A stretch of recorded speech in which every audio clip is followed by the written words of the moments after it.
Hello everyone. आज हम शुरू करते हैं बहुत ही इंपॉर्टेंट चैप्टर और वो है कैपिटल गेन्स। इंपॉर्टेंट भी है और बहुत ही इंटरेस्टिंग भी है। मेरे हिसाब से तो सबसे इंटरेस्टिंग चैप्टर जो है पूरे डायरेक्ट टैक्स के अंदर वो है कैपिटल गेन्स। क्यों? क्योंकि ये चैप्टर को समझने के लिए हमें सेक्शन बाय सेक्शन नहीं चलना पड़ता। जैसे बिजनेस एंड प्रोफेशन में हमने क्या किया कि सेक्शन 32 फिर 33, ऑफ कोर्स स्टार्टिंग विद 28 मुझे मालूम है, तो एक के बाद एक हम सेक्शंस देखते गए। So there was a line to follow, एक पाथ है जिसके थ्रू आपको चलना है। कैपिटल गेन में ऐसा कुछ नहीं है। कैपिटल गेन में ऐसा है कि अभी अगले 10 मिनट में आपका चैप्टर खत्म हो जाएगा और वैसे देखा जाए तो 12-13 घंटे भी हमको लगेंगे इस चैप्टर को देखने के लिए। तो ये इंटरेस्टिंग बात है। इसमें पूरा चक्रव्यूह है और एक चक्कर जब आप लेते हैं तो एक कैपिटल गेन का प्रॉब्लम सॉल्व होता है। तो देखा जाए तो कैपिटल गेन के अंदर सिर्फ 5 चीजें आपको ध्यान में रखना है, सिर्फ 5। और जिसने ये 5 चीजों को समझ लिया तो ये चैप्टर पूरा समझने पर है। इसमें ऑफकोर्स सेक्शंस देखेंगे अपन, ऑफकोर्स प्रोविजंस देखेंगे, वो तो याद रखने के, मेमोराइज करने के हैं, लेकिन जो समझ है इसके अंदर, जो अंडरस्टैंडिंग पार्ट है, वो 5 चीजों पे डिपेंड करता है। क्योंकि देखो कैपिटल गेन चैप्टर ही जो है ना, तो ये क्या है कि ये रेगुलर इनकम के लिए नहीं है। सबसे पहली समझ आपको डेवलप करनी है कि ये रेगुलर इनकम के लिए नहीं है। Capital gain chapter is for capital incomes, and capital incomes don't arise on regular basis. They arise sometime when an asset is sold. जैसे आपके पास घर है या आपके पास गोल्ड है या आपके पास कोई ऐसे एसेट्स है जो कैपिटल नेचर के हैं, उनको जब आप सेल करेंगे, डिस्पोज ऑफ करेंगे, ट्रांसफर करेंगे, उस पे जो प्रॉफिट आएगा या लॉस, उसको हम इस चैप्टर में कंप्यूट करेंगे। So it is not talking about regular income, पहली बात। It is talking about one time income and isolated income. ठीक है, तो अब ये आइसोलेशन में जो इनकम है, इसको जब हम कैलकुलेट करेंगे तो कैसे करेंगे? तो बहुत सिंपल फॉर्मूला है, सेल्स कंसिडरेशन ले लो जो भी है, उसमें से कॉस्ट ऑफ एक्विजिशन माइनस कर दो तो आपको प्रॉफिट मिल जाएगा। सिंपल है। तो इसमें वो बाकी सब ओवरहेड्स और ऑफिस चलाने के खर्चे और ये वो जो बिजनेस इनकम में आते इतने सारे, वो यहां पे कुछ नहीं आएंगे। यहां सीधा सीधा होता है sale consideration less cost of acquisition. फिर क्या होता है कि कॉस्ट ऑफ एक्विजिशन, जैसे अपन ने कोई घर बनाए, तो घर बना 30 साल पहले, फिर उसमें कई बार हम इंप्रूवमेंट्स भी करते हैं ना, कुछ एडिशंस, एक रूम और बना दिया, फिर कुछ दीवार निकाल के नया कुछ कंस्ट्रक्शन कर दिया, तो उसमें काफी सारे कैपिटल एडिशंस भी होते हैं, है ना। तो वो जो कैपिटल एडिशंस है उनको हम कहेंगे इंप्रूवमेंट्स। क्या कहेंगे? इंप्रूवमेंट्स। ओके, तो 2 खर्चों का डिडक्शन आ गया, कॉस्ट ऑफ एक्विजिशन जो ओरिजिनल कॉस्ट था एंड कॉस्ट ऑफ इंप्रूवमेंट्स। और याद रखो, इंप्रूवमेंट रेवेन्यू खर्चे नहीं है, घर को चूना मारे वो नहीं आएगा। कैपिटल नेचर के जो एक्सपेंसेस होते हैं, एक्स्ट्रा कुछ कंस्ट्रक्शन करवाए, कुछ कैपिटल एडिशंस करवाए, वो होते हैं इंप्रूवमेंट्स। ओके, तो एक तो हमारा आएगा कॉस्ट ऑफ एक्विजिशन, दूसरा आएगा कॉस्ट ऑफ इंप्रूवमेंट, ये दोनों को माइनस करेंगे। तो पहला पॉइंट है सेल कंसिडरेशन, याद रखो, cost of acquisition, cost of improvement, 3 चीजें हो गई और 2 बाकी है। तो ये 2 क्या है? देखो, अगला पॉइंट है कि हमें ये जो कैपिटल गेन है, जो प्रॉफिट या लॉस है, इसको 2 कैटेगरीज में डिवाइड करना होता है।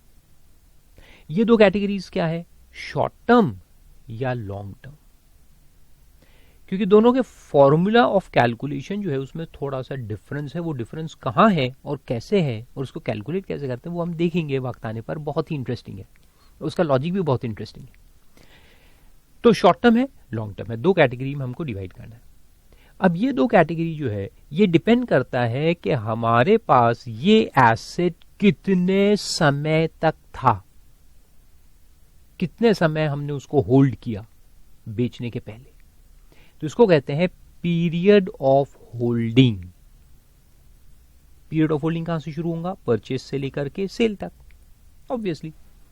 तो जब हमने परचेज किया वहां से लेकर जब हमने सेल किया, उस गैप को हम क्या कहेंगे? Period of holding. अब ये पीरियड ऑफ होल्डिंग कुछ एसेट्स में 12 महीने देखा जाता है, यानी 12 महीने तक अगर आप होल्ड कर लोगे और उसके बाद बेचोगे तो उसको लॉन्ग टर्म कहेंगे, और 12 महीने या उससे कम में बेच दिया तो उसको शॉर्ट टर्म कहेंगे। कुछ एसेट्स में ये 24 मंथ्स लिया जाता है, तो 24 के बाद लॉन्ग टर्म, 24 के अंदर शॉर्ट टर्म, और बाकी एसेट्स जो है उसमें 36 मंथ्स देखा जाता है।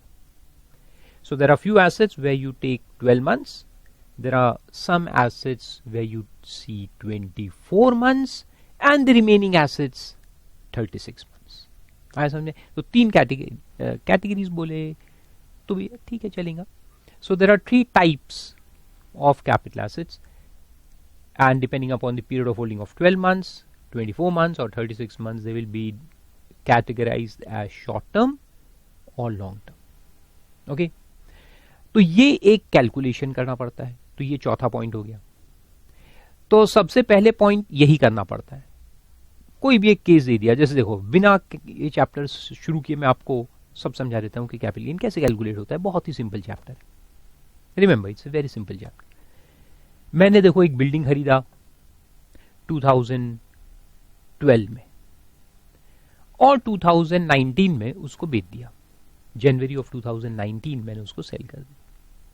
तो हम इसका सबसे पहला काम करेंगे, और ये देखो आप थॉट प्रोसेस को डेवलप कर लो, प्रोसीजर को फिट कर लो। मैंने पहले भी कहा है ना, माइंड ट्रेनर भी हूं मैं। तो माइंड ट्रेनिंग ये कहता है कि हर चीज का एक प्रोसीजर होता है, हर चीज का एक तरीका होता है। अगर आप उस प्रोसीजर से चलेंगे तो हर काम आसान हो जाएगा, कोई प्रॉब्लम कभी आप फेस नहीं करेंगे लाइफ में, हर चीज में। ना सिर्फ ये स्टडी में अप्लाई होता है, but it applies to your whole life and whatever you do in your life. तो एक प्रोसीजर सेट करो। तो कैपिटल गेन का प्रोसीजर है कि सबसे पहले हमें देखना है पीरियड ऑफ होल्डिंग। तो मैंने एक घर खरीदा था 2012 में, 2019 में बेच दिया। सबसे पहले हम निकालेंगे पीरियड ऑफ होल्डिंग। ओके, सबसे पहला स्टेप पीरियड ऑफ होल्डिंग। तो निकालो 12 से 13, 14, 15, 16, 17, 18, 19, 7 साल हो गए, 7 years। अब 7 साल हो गए हैं तो मैं कहूंगा कि ये लॉन्ग टर्म है। The asset which is sold is long term in nature.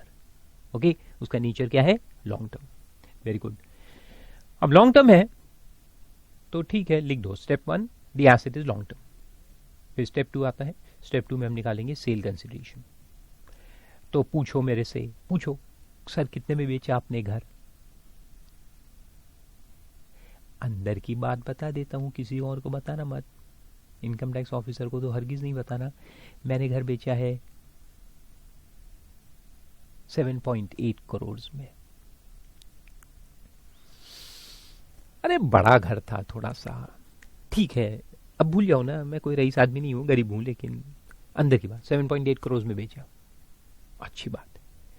अब कैपिटल गेन में एक और पॉइंट है, जैसे हमने बिजनेस हेड में भी पढ़ा था कि इमूवेबल प्रॉपर्टीज के केस में, इमूवेबल प्रॉपर्टीज के केस में अगर उस घर का स्टैंप वैल्यू होता है जो म्युनिसिपल अथॉरिटीज डिसाइड करती है, यानी गवर्नमेंट के हिसाब से हमारे घर का वैल्यू ऐसा समझ लो। स्टैंप वैल्यू अगर हमारे एक्चुअल सेल कंसिडरेशन से ज्यादा होता है तो उसको लिया जाता है। तो चलो पकड़ लो कि इस घर का स्टैंप वैल्यू 9 करोड़ था, 9 करोड़। तो अब मेरा सेल कंसिडरेशन क्या लिया जाएगा? 7.8 तो मैंने एक्चुअल बेचा, 9 इज द स्टैंप वैल्यू, तो क्या लेंगे अपन? 9 crore. Will take 9 crore. Okay, so 9 crore will become sale consideration. तो आ गया sale consideration 9 crore. Very good, सब दिमाग में फिट करते जाओ। ऑल एग्जाम्पल सीधे यहां जाने चाहिए सबकॉन्शियस माइंड के अंदर। गुड। अब आप पूछो तो 2 स्टेप हो गए। स्टेप 1 में हमने क्या निकाला? पीरियड ऑफ होल्डिंग, उससे क्या डिसाइड किया कि एसेट लॉन्ग टर्म है कि शॉर्ट टर्म। ठीक है, स्टेप 1। स्टेप 2 में हम सेल कंसिडरेशन को डिफाइन करेंगे कि आपके एसेट का सेल कंसिडरेशन क्या है, जो कि बाद में हम चैप्टर जब शुरू करेंगे और एंड तक जाएंगे तो आप देखेंगे कि there are some deeming fictions also. एक तो एक्चुअल भी लेना है और कुछ डीमिंग फिक्शंस भी है, तो उसके हिसाब से अलग अलग सिचुएशंस के अंदर हम सेल कंसिडरेशन को निकालते हैं। तो निकाल लिया, 9 करोड़ आ गया। अब उसमें से आपको माइनस करना है एक और चीज, एक और छोटा सा पॉइंट है बीच में, और वो ऐसा है कि अगर ये सेल करते वक्त, ट्रांसफर करते वक्त कुछ खर्चे हो गए आपके, जैसे मेरे को घर बेचना था तो मैंने रियल एस्टेट एजेंट को बुलाया होगा ना कि यार देख मेरे को घर बेचना है, लेके आ कस्टमर। फिर वो बेचारा ढूंढ ढांढ के कस्टमर लेके आया, तो उसको थोड़ा बहुत कमीशन देना पड़ेगा ना अपने को, तो वो कमीशन हो गया। फिर रजिस्ट्री के कुछ खर्चे हो गए अगर हमने किए ट्रांसफर के वक्त, कुछ टेक्निकल खर्चे हो गए, लॉफुल खर्चे हो गए। तो वो खर्चे जो होते हैं उनको हम कहते हैं expenses on account of transfer, transfer से रिलेटेड एक्सपेंसेस। वो एक्सपेंसेस का हमें डिडक्शन मिल जाएगा, कहां से? सेल कंसिडरेशन में से। तो 9 करोड़ जो हमने पहले निकाला वो है हमारा ग्रॉस सेल कंसिडरेशन। क्या है?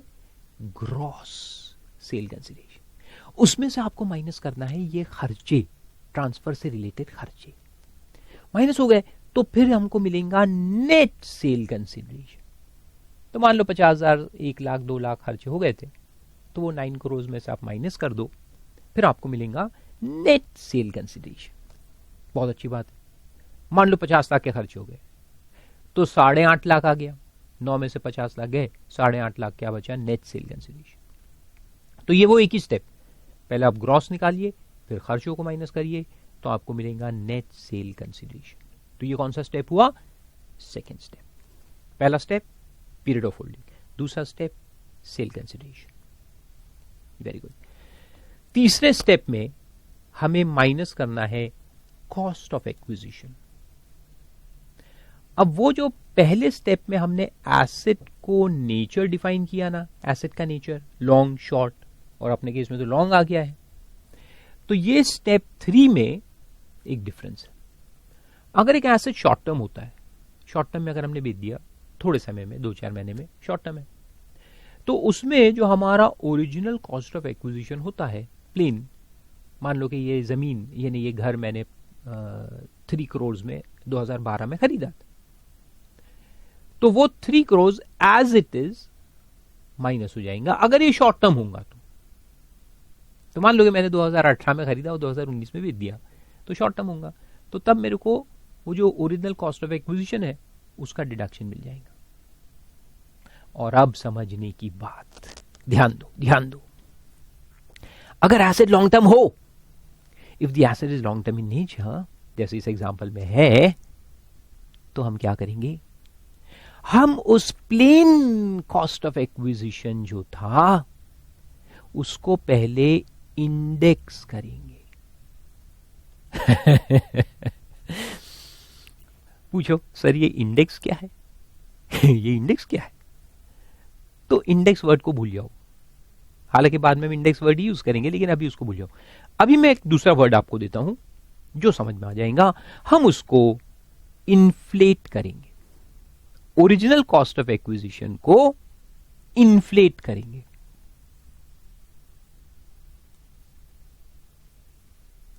इन्फ्लेट। अब पूछो ये इन्फ्लेट क्या है? अरे भाई लोग मेरे एंड बहन लोग, inflate is the short word for inflation, है ना? तो मान लो, अब ये लॉजिक देखो, ये मेरा ओरिजिनल कॉस्ट है 3 करोड़ मैंने इन्वेस्ट किए थे इस घर में, लेकिन कब किए थे? 2012 में किए थे ना। अब 2012 से लेकर 2019 तक कितना इन्फ्लेशन हुआ है? वो इन्फ्लेशन की वजह से मेरे ये जो पैसे थे जो घुसे थे वहां घर में, जो मैंने घुसा दिए पैसे 3 करोड़, वो पैसे की वैल्यू कम हो गई है ना। इन्फ्लेशन मतलब के fall in the value of money, इसलिए तो अपने को ज्यादा पैसे देने पड़ते हैं ना for buying the same commodity. तो इन्फ्लेशन का मतलब होता है राइजिंग ऑफ प्राइसेस। ओके, एक तरफ से देखो तो इन्फ्लेशन का मतलब है राइजिंग ऑफ प्राइसेस। उसी का दूसरा तरफ अगर देखो, other side of the coin, तो आप क्या बोल सकते हो, fall in the value of money. पैसे की वैल्यू कम हो रही है, इसलिए अपने को ज्यादा पैसे डालने पड़ रहे हैं। तो राइजिंग प्राइसेस का इकोनॉमिक डेफिनेशन है fall in value of money. Okay, तो टेक्निकली क्योंकि देखो आप लोग तो मास्टर्स हो ना, एक्सपर्ट्स हो इकोनॉमिक्स के, तो इसलिए आपको क्या बोलना चाहिए, इन्फ्लेशन का मतलब है fall in the value of money. अब प्रॉब्लम क्या आ रहा है, देखो प्रॉब्लम ये आ रहा है कि आज जो मैंने 9 करोड़ में बेचा है, वो भी 9 में मैंने तो नहीं बेचा, मेरा तो कम था, लेकिन स्टैम्प वैल्यू हमने ले लिया तो ठीक है 9, वो तो आज के पैसे की वैल्यू है। लेकिन ये 3 करोड़ जो मैंने इन्वेस्ट किया था वो तो उस जमाने की वैल्यू थी ना, 2012 की। तो उस जमाने के रुपीस को आज के जमाने के रुपीस से आप डायरेक्ट कंपेयर कर सकते क्या? नहीं ना, वो तो ज्यादती हो जाएंगी। तो अपन क्या करेंगे कि ये जमाना जो गुजरा 2012 से लेकर 2019 तक 7 साल, ये 7 साल में जो इन्फ्लेशन हुआ है उस इन्फ्लेशन को वो 3 करोड़ में ऐड कर देंगे। पूरा नहीं करते, 75% करते हैं। वो सब फॉर्मूलाज मैं आपको बाद में समझाने वाला हूं, लेकिन मैंने अभी कहा ना ये मेरा चैलेंज है कि मैं आपको पूरा कैपिटल गेन बिना पढ़े समझा दूंगा। तो ये अपन कर रहे हैं अभी, और एक बार आपके दिमाग में फिट हो गया ये पूरे फॉर्मूला एंड स्टेप्स, तो जब हम शुरू करेंगे it will be a cake walk for you, यकीन करो मेरा। और जितने अच्छे से मैं आपको पढ़ाऊंगा और आप समझेंगे चैप्टर को इतना, देखो मैं खुद की तारीफ भी नहीं करता, दूसरों की बुराई तो हरगिज नहीं करता, but this is my challenge कि इससे अच्छा आपको कहीं समझ में नहीं आएगा। खैर चलो आते हैं। तो मैं कह रहा था कि कॉस्ट को अपन इन्फ्लेट कर देंगे, तो उसमें क्या करना है, इन्फ्लेशन को ऐड करना है। तो ये 7 साल में जो इन्फ्लेशन हुआ है मार्केट में उसका 75% निकाल के ऐड कर देंगे। कैसे करते हैं, उसके फॉर्मूलाज क्या है बाद में समझाऊंगा। ऐड हो गया तो उसको कहेंगे इंडेक्स्ड कॉस्ट ऑफ एक्विजिशन या इन्फ्लेटेड कॉस्ट ऑफ एक्विजिशन। तो मान लो वो 3 करोड़ में जब हमने इन्फ्लेशन को ऐड किया तो वो हो गया 5.5 करोड़। तो 5.5 करोड़ जो है अभी वो अपना है इंडेक्स्ड कॉस्ट ऑफ एक्विजिशन। क्या है, इंडेक्स कॉस्ट ऑफ एक्विजिशन। अब ये जो सेल कंसिडरेशन था उसमें से ये जो इंडेक्स कॉस्ट ऑफ एक्विजिशन है उसको आप माइनस कर दो, सिंपल। तो ये है step 3, find out the index cost of acquisition and reduce it. भाई लोग प्लीज कुछ लिखने विखने की कोशिश मत करो, क्यों टाइम वेस्ट कर रहे और कंसंट्रेशन भी वेस्ट कर रहे। स्टॉप, पेन को रख दो, दिमाग में डालो। ये आपका हार्ड डिस्क है जो एग्जाम में लेके जा सकते हो, उसको चीटिंग नहीं कहते। Put it here, good. Step 1, period of holding for determination of nature of asset long short. Step 2, sale consideration, gross less expense net sale consideration. Step 3, cost of acquisition, अगर short term है तो plane, long term है तो index करके। हो गए 3 step, very good. Normally यही 3 step होते हैं क्वेश्चन में, 6-7 मार्क का क्वेश्चन होता है। लेकिन अगर साथ में कुछ इंप्रूवमेंट भी अगर दिया है, इंप्रूवमेंट मैंने आपको बताया अभी थोड़ी देर पहले कि अगर हमने घर में कुछ एडिशंस वगैरह किए थे बीच में, 12 से लेके 19 के बीच में अगर कुछ एडिशन वगैरह किए तो उसको इंप्रूवमेंट कहते हैं। तो वो जो इंप्रूवमेंट है, मानो 2015 में मैंने एक इंप्रूवमेंट किया तो उसको भी लेंगे अपन कॉस्ट ऑफ इंप्रूवमेंट, उसको भी इंडेक्स करेंगे, 15 से लेके 19 तक का जो इन्फ्लेशन हुआ है वो उसमें ऐड करेंगे, और वो ऐड करके अपने को मिलेगा इंडेक्स्ड कॉस्ट ऑफ इंप्रूवमेंट, उसको भी माइनस करेंगे। तो 2 चीजें माइनस करनी है, acquisition cost and improvement cost. तो ये 2 स्टेप्स है, step 3 and step 4। Step 3 cost of acquisition और index cost of acquisition. Step 4 cost of improvement, अगर शॉर्ट टर्म है तो cost of improvement, long term है तो इंडेक्स कॉस्ट ऑफ इंप्रूवमेंट। अब यहां पे एक बच्चे लोग गलती करते हैं, मैं पहले से आपको बता दूं। आप दिमाग लगाओगे और एक चीज जो मैंने नहीं कही वो करोगे। क्या? कि आप इंप्रूवमेंट से लेकर के सेल तक का भी कुछ तो भी पीरियड ऑफ होल्डिंग निकालने बैठोगे कि 2015 से 2019 है, फिर मैं कहूंगा 2018 लास्ट ईयर ही अपन ने कुछ इंप्रूवमेंट किया था और इस साल घर बेच दिया, तो आप कहोगे सर ये इंप्रूवमेंट से तो अपने को एक ही साल हुआ, तो ये तो शॉर्ट टर्म हो गया। ऐसा नहीं करने का है। तो ये बात आप दिमाग में डालो, गलती नहीं करने का। कौन सी गलती नहीं करने का? कि डेट ऑफ इंप्रूवमेंट से लेके डेट ऑफ ट्रांसफर तक का पीरियड ऑफ होल्डिंग बिल्कुल नहीं निकालने का है। और उस पे short term long term depend नहीं करता है। Short term long term acquisition से सेल तक पे डिपेंड करता है। पीरियड ऑफ होल्डिंग वही होता है, acquisition to transfer, not improvement to transfer. आया समझ में? Very good.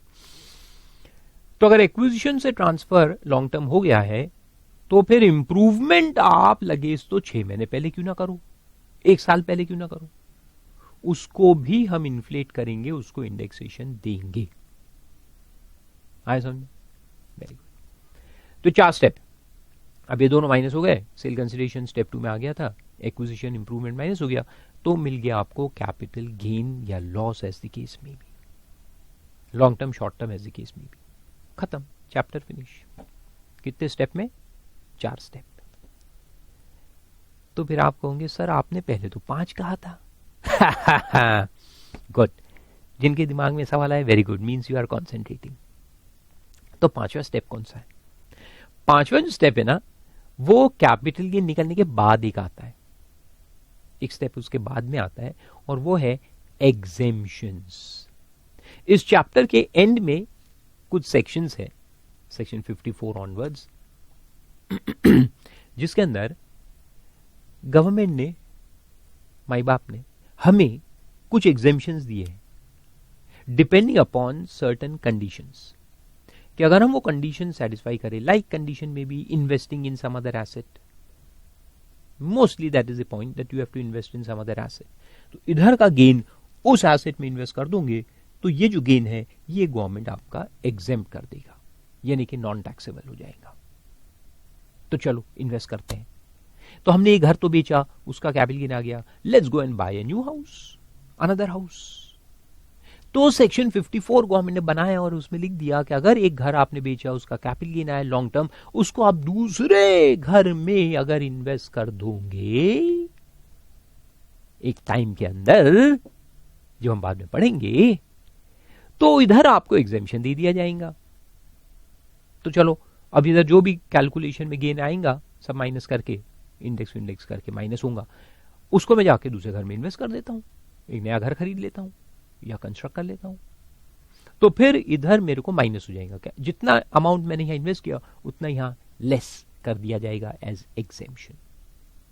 तो इधर का गेन उसमें लिखेंगे नीचे exemption under section 54, this much amount which is invested in the new house, minus, और फिर अगर कुछ बचा तो वो रहेगा टैक्सेबल।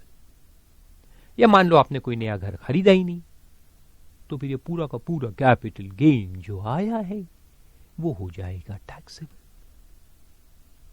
ऐसा नहीं। So these are the 4 main steps and 1 exemption. चलो एक बार रिवाइज करते हैं, 4 स्टेप क्या है, अब भी कंप्लीट हो जाना चाहिए। You should be completely confident of this chapter. Step 1 period of holding, उससे क्या मिलेगा, क्या एसेट लॉन्ग टर्म है शॉर्ट टर्म है, very good. Step 2 sale consideration, सबसे पहले क्या लेंगे, ग्रॉस, उसमें से माइनस करेंगे एक्सपेंस ऑन ट्रांसफर, तो क्या मिलेगा, net. Step 3 cost of acquisition या index cost of acquisition long term में। स्टेप 4 कॉस्ट ऑफ इंप्रूवमेंट या इंडेक्स कॉस्ट ऑफ इंप्रूवमेंट अगर लॉन्ग टर्म है तो। 4 स्टेप में आपको क्या मिल जाएगा, capital gain long term short term as case में भी, या लॉस आया तो लॉस। स्टेप 5 क्या रहेगा, एग्जेम्पशंस, अगर लॉस आया तो एग्जेम्पशन क्लेम करूंगी क्या, नहीं, कोई मतलब ही नहीं है। प्रॉफिट आएगा तो एग्जेम्पशन क्लेम करेंगे, provided you invest in some other asset which is allowed under this section. खत्म, दिस इज कैपिटल गेन। जाओ ऐश करो, आराम करो, बुक बंद कर दो।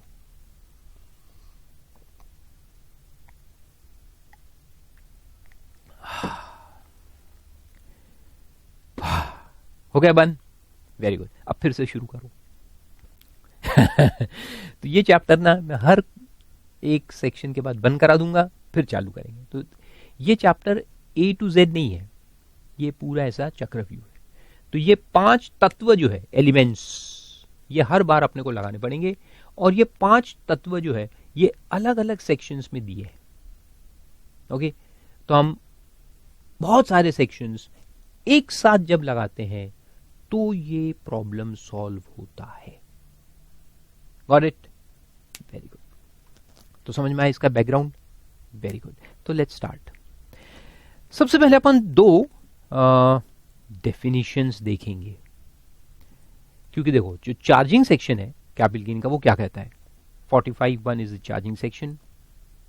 वो कहता है कि प्रॉफिट और gain and gain, of course profit and gains arising from transfer of capital asset। तो प्रॉफिट आ रहा है, कहां से आ रहा है? ट्रांसफर से आ रहा है। ट्रांसफर किस चीज का हुआ? कैपिटल एसेट का। तो ये जो 2 वर्ड्स है, इनके डेफिनेशन सबसे पहले अपन पढ़ेंगे। ट्रांसफर सेक्शन 2 क्लॉज 47 में डिफाइंड है इनकम टैक्स एक्ट के अंदर, और कैपिटल एसेट जो है ये सेक्शन 2 क्लॉज 14 में डिफाइंड है। तो ये 2 डेफिनेशन जो है ये बहुत मेजर है, बहुत काम के है, क्योंकि अगर ये 2 पिलर्स है, अगर ये 2 पिलर्स में से कोई भी एक मिसिंग हो गया तो कैपिटल गेन आएगा ही नहीं। If there is no transfer there is no taxability, if there is no capital asset तो भी उसको अपन इस चैप्टर में टैक्स नहीं कर सकते, है ना। तो ये 2 मेन पिलर्स है। फिर उसके बाद लिखा है कि chargeable to tax in the previous year in which the transfer to place. Obviously जिस साल में ट्रांसफर हो रहा है उस साल में उसको टैक्स करने का है। But there are few exceptions of this, बताऊंगा वक्त आने पर। कुछ केसेस में जिस साल में एसेट ट्रांसफर हुआ उस साल में हम उसको टैक्स नहीं करते, मगर कोई तो भी दूसरे साल में करेंगे। क्यों, वो भी आपको मैं बताऊंगा। इफ नॉट एग्जेम्प्ट, तो ये देखो ये वाले एग्जेम्पशंस है अंडर ऑल दीज सेक्शंस, जिसको अपन वक्त आने पर पढ़ेंगे। एक इसमें 54 GB भी है, यहाँ पे नहीं दिया है, लेकिन वो सब आपको समझ में आ जाएगा। ओके, फिर एक छोटा सा इलस्ट्रेशन दिया है, तो वो तो आपको बहुत सारी चीज मैंने समझा दी, कोई खास पढ़ने की जरूरत नहीं है। फिर देखो शुरू करते हैं अपन। 2 डेफिनेशन सबसे पहले देखेंगे। तो ये इस लेक्चर में सबसे पहले अपन कैपिटल एसेट देख लेते हैं, फिर नेक्स्ट लेक्चर में ट्रांसफर देख लेंगे, और उसके बाद ऐसे आगे चलते जाएंगे। और जैसे मैंने पहले भी आपसे कहा है कि will have short lectures. Short lectures के फायदे मैंने आपको बताए थे बिल्कुल स्टार्टिंग में। ओके, और जो स्टार्टिंग में मैंने आपको सब चीजें समझाई है, माइंड पावर एंड ऑल, वो डेली करते रहने का है। Okay, that is very very important. तो देखो कैपिटल एसेट शुरू करते हैं। बहुत सिंपल डेफिनेशन है, property of any kind. Property का मतलब होता है ownership. Property basically means ownership, anything that you can own. देखो ये पेन है मेरे पास, ये एसेट है क्या? यस। क्यों? क्योंकि मैं इसका मालिक हूं, I can own it. So anything which can be owned by you is actually a property. लिखा है कोई भी किस्म की हो सकती है, एनी काइंड, वेदर फिक्स्ड और सर्कुलेटिंग, मूवेबल और इमूवेबल, टैंजिबल और इंटैंजिबल, कुछ भी हो सकता है। इवन इंटैंजिबल एसेट्स होते हैं, आपको कुछ खास बताने की जरूरत नहीं, यू आर एक्सपर्ट्स। टैंजिबल यानी जिसको हम टच कर सकते हैं, जैसे पेन है, आई कैन टच। लेकिन इंटेलेक्चुअल प्रॉपर्टी, पेटेंट्स, कॉपीराइट्स, इसको टच थोड़ी कर सकते हैं, ये इंटैंजिबल्स होते हैं। ओके, तो वो सब भी इसमें आते हैं। एक्सेप्शंस में दिया है, एक्सेप्शंस यानी जिसको हम कैपिटल एसेट नहीं मानेंगे, तो ये इंपॉर्टेंट है, इसको याद रखो। तो पहले तो देखो बोला ये इंक्लूसिव डेफिनेशन है। प्रॉपर्टी ऑफ एनी काइंड बोल दिया ना, यानी इस दुनिया में, बल्कि बाहर मार्स वार्स पे भी अगर आपके पास जमीन है कुछ, यू ओन इट। मून पे आपके पास है जमीन तो वो भी एसेट मानी जाएंगी। तो पहले लिखा है property of any kind, fixed और सर्कुलेटिंग भी बोला है। सर्कुलेटिंग यानी जो अपन आती जाती रहती है, यानी स्टॉक इन ट्रेड, तो बेसिकली इसमें तो स्टॉक इन ट्रेड भी आ गया ना। लेकिन अब आप बताओ कि स्टॉक इन ट्रेड बेचने पे कैपिटल गेन निकालेंगे कि बिजनेस इनकम निकालेंगे? अरे स्टॉक इन ट्रेड बेचने पे तो बिजनेस इनकम आता ना, तो उसको कैपिटल गेन भी बोलेंगे क्या? क्योंकि वो एसेट तो है, stock in trade is my asset. नहीं ना, कोई भी एक ही हेड में जाना चाहिए ना, दो हेड में कैसे आएगा? डबल टैक्सेशन हो जाएगा। तो इसलिए फिर उसको एक्सेप्शन में दिया है। तो ये जो first part of the definition है ये इंक्लूसिव है। इंक्लूसिव में ऐसा बोला है every kind, anything on the face of the earth और बियॉन्ड इज एसेट। सब कुछ कवर कर लिया, फिर बोला अच्छा ठीक है, लेट्स एक्सक्लूड सम थिंग्स। तो उसमें सबसे पहले एक्सक्लूजन में है stock in trade, consumable stores और रॉ मटेरियल। तो इस एक्सक्लूजन का लॉजिक क्या है? लॉजिक पकड़ के रखो, हर एक चीज का लॉजिक मालूम होना चाहिए, याद अपने आप हो जाता है।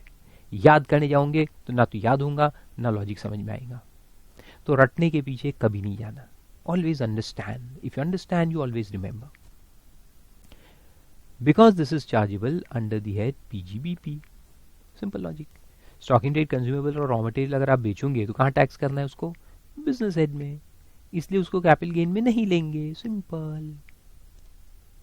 फिर number 2, very interesting, personal effects. Personal effects है ना, जो भी आप अपने पर्सन पे लगते हो। जैसे टी शर्ट मैंने पहना है तो टी शर्ट मेरे लिए क्या है? Personal effect. कल चल के टी शर्ट निकाल के मैं बेचूंगा, ऑक्शन करूंगा। वैसे ना तो मैं गांगुली हूं ना सलमान खान हूं, मैं तो बेचारा एक गरीब प्रोफेसर हूं। कौन मेरा शर्ट खरीदेगा? पसीने की खुशबू वाला कोई नहीं। मगर but you don't know, you never know, there may be fans. So if Farooq Haq has big fans और मैंने टी शर्ट ऐसे घुमा के ऑक्शन में बेचा, कौन लेता है मेरा टी शर्ट? 50 लाख में बिक गया, you never know। तो अगर मेरा टी शर्ट 50 लाख में बिक गया और मैंने खरीदा कितने में था? बेचारा 500 रुपए में।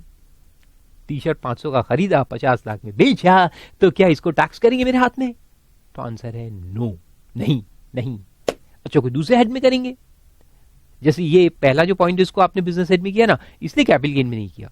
लेकिन ये जो है ना, ये बहुत ही इंटरेस्टिंग है और इसमें टैक्स प्लानिंग भी हो सकता है।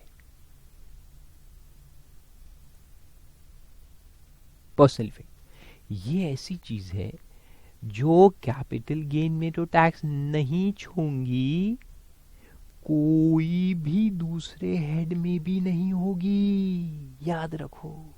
इसलिए बहुत इंपॉर्टेंट है पर्सनल इफेक्ट्स। तो पर्सनल इफेक्ट्स जो है ये कहीं भी टैक्स नहीं होंगे पूरे इनकम टैक्स में, ये एब्सोल्युटली एग्जेम्प्ट इनकम है। अब इस नॉलेज का आप क्या करेंगे मुझे नहीं मालूम, मेरा काम तो नॉलेज देने का है।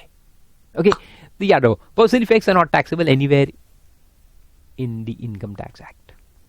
तो होते क्या है पर्सनल इफेक्ट्स? Let's see. तो वहां लिखा है personal effects, that is to say, अब इसका डेफिनेशन है, देखो, मूवेबल प्रॉपर्टी। अंडरलाइन कर दो, अंडरलाइन कर दो, मूवेबल। इसका मतलब क्या है? इसका मतलब है कि जो भी इमूवेबल चीजें हैं, जैसे आपका घर या लैंड, वो पर्सनल इफेक्ट नहीं हो सकता, वो पर्सनल इफेक्ट नहीं हो सकता। याद रखो, very important point. Any immovable thing can not be a personal effect, it will always be capital asset. तो लैंड है वो हमेशा कैपिटल एसेट हो सकता है। हाँ, स्टॉक इन ट्रेड हो सकता है, अगर स्टॉक इन ट्रेड है तो बिजनेस में जाएगा, नहीं तो फिर कैपिटल एसेट में आएगा, लेकिन वो पर्सनल इफेक्ट नहीं हो सकता। Land can not be personal effect, buildings can not be personal effects. तो इसलिए टी शर्ट क्या है? मूवेबल है ना, देखो हिल रहा है, मूवेबल है, तो ये पर्सनल इफेक्ट हो सकता है। ये घड़ी है मेरे पास, देखो ये क्या है? Personal effect. ये चश्मा है मेरे पास, ये क्या है? पर्सनल इफेक्ट है। और ये माइक भी है मेरे पास, ये भी क्या है? Personal effect. All movable, including, देखो आगे लिखा है, इंक्लूडिंग वेयरिंग अपैरल, आ गए सारे कपड़े आपके। फर्नीचर भी आ गया, घर का, ऑफिस का नहीं, हाँ घर का। हेल्ड फॉर पर्सनल यूज, अभी इंपॉर्टेंट है, हेल्ड फॉर मूवेबल एसेट्स होने चाहिए, और किस काम के होने चाहिए, उनका पर्पस क्या होना चाहिए? Personal use. तो शर्ट पर्सनल यूज का है ना, गुड। पर्सनल यूज किसका? Who will use them? Assessee himself और any member of his family dependent on him. घर के लोग जो डिपेंडेंट है अपने ऊपर, तो मैं स्कूटर खरीद के लाया, किसके लिए? मेरे लिए। Personal effect. Yes, vehicles are personal effects. Scooter, कुछ एग्जाम्पल देखो ऐसे लिखते हैं, cars, these are all personal effects. हाँ, मेरे पास कार है, गरीब आदमी हूं, मारुति 800, कोई बात नहीं, पर्सनल इफेक्ट। रईस आदमी हूं, मर्सिडीज, वो भी personal effect. All cars are personal effect, provided. हाँ, एक पॉइंट आप यहां दिमाग में डाल लो, अगर ये कार वगैरह को अपन बिजनेस में रिकॉर्ड करेंगे एज एसेट और उसमें डिप्रिसिएशन वगैरह चार्ज करेंगे, फिर वो पर्सनल इफेक्ट नहीं रहेंगे, क्योंकि ये जो कंडीशन है ना, ब्रेक हो जाएगा। पर्सनल इफेक्ट कब मानेंगे? पर्सनल इफेक्ट तब मानेंगे जब वो पर्सनल यूज के लिए है, not for business use, not for business use. बात समझ में आ गई? Very good. तो अगर बिजनेस एसेट है तो वो पर्सनल इफेक्ट नहीं है। फिर उसमें हमने पढ़ा था ना, बिजनेस हेड में कैपिटल गेन कैसे निकालते हैं, वो ब्लॉक में से माइनस करेंगे, ब्लॉक में से माइनस करके फिर उसमें कैपिटल गेन निकल सकता है। ठीक है, गुड। तो पर्सनल यूज के लिए होना चाहिए, किसके? तो असेसी खुद के या उसके फैमिली मेंबर्स जो उस पर डिपेंडेंट। बट एक्सक्लूड्स बोला है, यानी किन किन चीजों को पर्सनल इफेक्ट नहीं माना जाएगा। तो क्या स्कूटर को पर्सनल इफेक्ट माना जाएगा? यस। कार को? यस। कपड़ों को? क्लोथ्स? यस। मगर आपके पास अगर सोने की ज्वेलरी है, हाँ, डायमंड के नेकलेसेस है, और रूबी, सफायर, गार्नेट, टोपैज, यानी जो भी precious and semi precious stones है वो है आपके पास, तो क्या उनको भी पर्सनल इफेक्ट मानेंगे? तो गवर्नमेंट ने कहा नहीं नहीं नहीं, उन चीज, हालांकि वो आपके पर्सनल यूज के लिए है, हालांकि वो मूवेबल है, हालांकि सारे कंडीशन सेटिस्फाई कर रहे हैं, लेकिन हम उनको एग्जेम करना नहीं चाहते, हम उस पर टैक्स लगाना चाहते हैं। तो गवर्नमेंट ने कहा, क्या कहा देखो, but excludes. Number 1, jewellery. Jewellery को उन्होंने एक्सक्लूड कर दिया है। इसका मतलब कि ज्वेलरी क्या है? Capital asset, taxable. So all these are taxable, all these are taxable. Okay, they cannot be called as personal effects. So if they are not personal effects, means they are capital assets, means they are taxable. Archaeological collections, पुराने जमाने की कुछ चीजें, पत्थर वत्थर, बर्तन वगैरह, Mohenjodaro, Harappa, drawings, paintings, sculptures और any work of art. Art works आपके पास है, कोई भी तरह के आर्ट वर्क या स्कल्पचर्स, पेंटिंग्स, तो ये सब चीजें जो है, ये सब क्या है? टैक्सेबल। और कार एग्जेम्प्ट है पर्सनल इफेक्ट। तो अगर आप एक सैलरीड पर्सन हो, आपके पास एक कार है, बिजनेस में तो नहीं है, तो कार आप चल के आ गए, अगर बेचोगे तो प्रॉफिट में भी अगर बेचोगे, 10 लाख की कार खरीदी, 16 लाख में बेची, 6 लाख का प्रॉफिट कमाया, एग्जेम्प्ट। याद रखो, टोटली एग्जेम्प्ट। मगर याद रखोगे, ये इतनी चीजें जो है ये टैक्सेबल है। Very good. और ज्वेलरी का डेफिनेशन भी दिया है, ज्वेलरी में क्या क्या चीजें आती है वो भी दिया उन्होंने। तो ज्वेलरी में आते हैं, देखो नंबर 1 में आते हैं ऑर्नामेंट्स। ऑर्नामेंट्स यानी पहनने की चीजें, जैसे यहां पे दिया था एक, क्या था? कड़ा। कड़े को क्या बोलते हैं अपन इंग्लिश में? क्या बोलते हैं उसको? बोलते हैं ना, तो जो भी मैं तो पहनता ही नहीं, मेरे को कुछ मालूम भी नहीं है। लेकिन ऑर्नामेंट्स में सब चीज़ आएंगी, नेकलेसेस आ जाएंगे, ईयररिंग्स आ जाएंगे, नोज रिंग्स आ जाएंगे, नोज वो क्या बोलते हैं उसको, पियर्सिंग आजकल लोग कराते हैं, जो भी लगाते हैं वो भी सब आ जाएंगे। और गहने बेसिकली जो है वो सब आ गए उसके अंदर। बाल में लगाते हैं शादी वादी में, वो भी आ गए। कमरबंद भी आ गया, एंकलेट भी आ गए। आप कहोगे सर आपको इतना कैसे मालूम है? अरे यार, इतने साल से पढ़ा रहा हूँ तो थोड़ी बहुत चीजें स्टूडेंट से सीख लेता हूँ ना। बाकी मैं तो देखो कुछ भी नहीं पहनता। एंड ऑफ कोर्स रिंग्स, वो भी आ गई। So all these are ornaments. Okay, ornaments किस चीज के बने होने चाहिए? Gold, silver, platinum. प्लैटिनम यानी जो व्हाइट गोल्ड कहते हैं ना अपन, वो प्लैटिनम होता है। और एनी अदर प्रेशियस मेटल, और एनी एलॉय यानी mixture of one or more such metals, whether or not containing any precious or semi precious stone. whether or not यानी गोल्ड की रिंग है वो भी ज्वेलरी है, और गोल्ड रिंग में डायमंड लगा हुआ है वो भी ज्वेलरी है. ठीक है, तो gold ring by itself is also jewellery. Whether or not यानी डायमंड लगा ही होना चाहिए ये आवश्यकता नहीं है, लगा हो तो भी नहीं लगा हो तो भी वो ज्वेलरी है. अगर वो ऑर्नामेंट है और ये मेटल्स का अगर है गोल्ड सिल्वर प्लैटिनम या एनी अदर प्रेशियस मेटल, तो that will be called as jewellery. And whether or not worked or sewn into any wearing apparel. Whether or not यानी एक मेरे पास चेन है तो वो चेन अपने आप में भी ऑर्नामेंट है तो वो ज्वेलरी है, और उस चेन को मैंने शर्ट में लगा दिया, यहां से स्टिच कर दिया, तो भी वो ज्वेलरीज है, तो भी वो ज्वेलरीज है. Okay, so that chain, that ornament will always be jewellery, whether it is by itself, whether it is worn on my ear, or whether it is sewn into my wearing apparel. Okay, समझ में आया? तो वो पहला point, ornaments. Ornaments are always jewellery.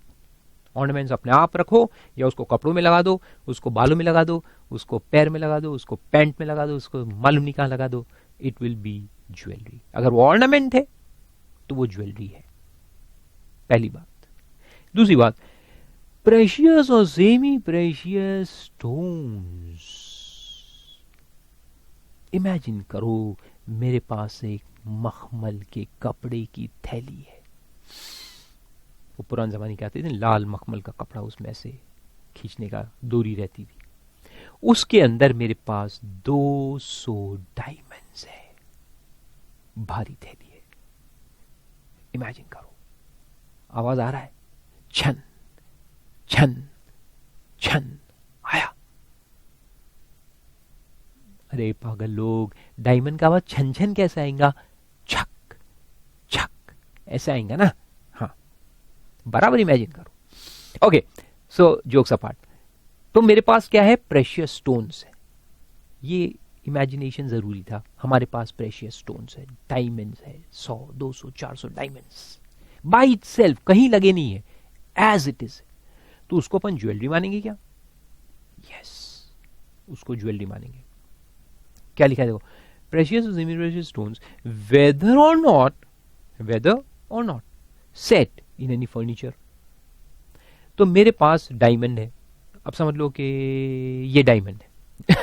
वाक से तो mouse है, मत समझ लो कि इतना बड़ा मेरे पास डायमंड है. इमेजिन, अब इस डायमंड को मैंने फर्नीचर में लगा दिया. इन्हें मेरी चेयर है, चेयर में लगा दिया, तख्त बना दिया, राजा का तख्त, तो भी वो ज्वेलरी है.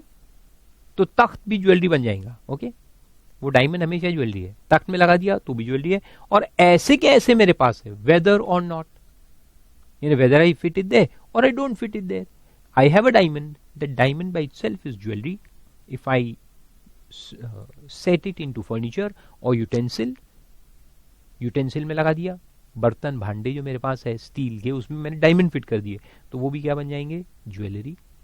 और any other article, any article, कोई भी चीज. ये चश्मा देखो कितना अच्छा है बेचारा, स्टील की फ्रेम है, लेकिन ये दोनों तरफ मैंने अगर इसमें डायमंड लगा दिए तो ये चश्मा भी क्या हो जाएगा? ज्वेलरी. और worked or sewn into any wearing apparel. वो होते ना आजकल शादी के जो जोड़े वगैरह बनते हैं, उसमें सब जगह डायमंड्स फिट होते ना, डायमंड एंड अदर स्टोन्स.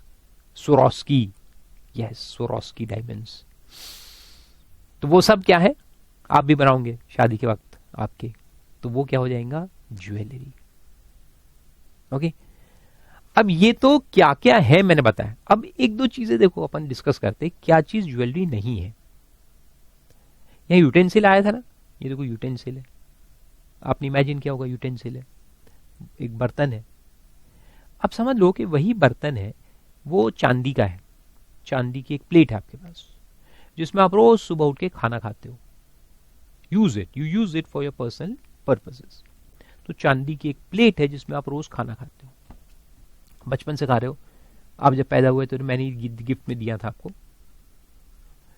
आप मेरे दोस्त के बच्चे हो, तो मैंने आपको गिफ्ट में दिया था, और वही चांदी की प्लेट आज तक आपके पास है और आज तक आप उसमें खाना खाते।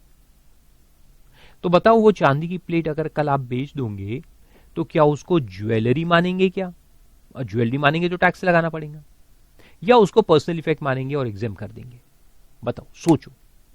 चांदी की प्लेट पर्सनल इफेक्ट है या ज्वेलरी है? पर्सनल इफेक्ट है तो एग्जाम्प्ट है, ज्वेलरी है तो टैक्सेबल है। सोचो। तब तक मैं 2 घूंट पानी पी लेता हूं।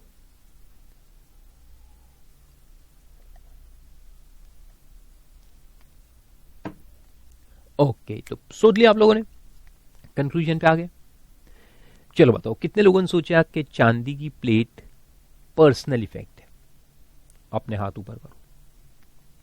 और कितने लोगों ने सोचा कि चांदी की प्लेट ज्वेलरी है? वो भी अपने हाथ ऊपर करो।